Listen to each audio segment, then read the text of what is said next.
All right, so I have this angled down so you can actually see the piece that I'm cutting. A couple of things that I do, which I normally don't think about telling you guys, to good practice, is when I plug in these cords to an extension cord, a lot of times extension cords, the older they get, this part here starts to get kind of wallered out, and really just makes it really a loose connection. So that I'm cutting and it comes apart, or it gets a bad connection, and makes my tool cut on and off. So I'd simply just take and tie these like this, plug them in, pull that, and that keeps it from coming unplugged just because I'm using the tool and moving. I'm going to cut this piece. There's a lot of turns and twists in it. So hopefully the camera will stay on it. I have it disabled at the moment to move, and you can see kind of how I operate when it comes to cutting.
So a lot of times when you're making these cuts, you'll smell it.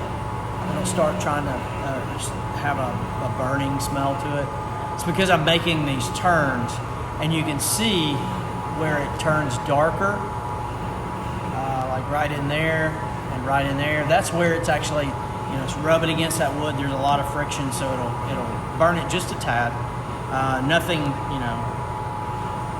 to worry about unless you're just sitting there seeing a lot of smoke come out of it. One of the problems with these particular saws are the middle wheel here.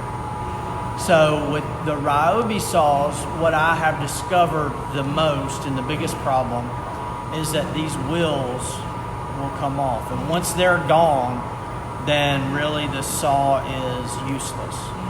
So this one I've actually had to replace. And I just found one off an old saw that was kind of broken down. It was an old Black & Decker skill saw that I got from home, brought it in and just kind of stolen parts off of it. It doesn't align up perfectly with the Ryobi tool, but enough to hold this blade in place. One thing that I'm discovering is happening is this blade wants to slide out from the wheel and hit against this arm, and what it's doing is it's metal on metal, so that friction is kind of eating into it. Those are the things you got to watch out for, especially with Ryobi tools. They're good tools. They actually last a while, but it's these little things like this.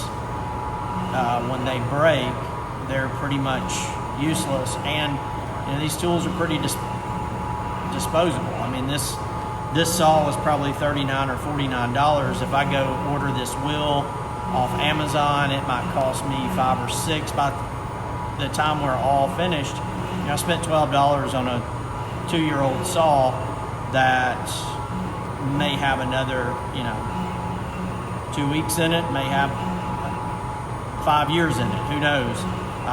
So it's kind of hard sometimes to keep up with these. These are a little bit more fragile. I use a Bosch jigsaw at home, but these are pretty good saws for what we use them for.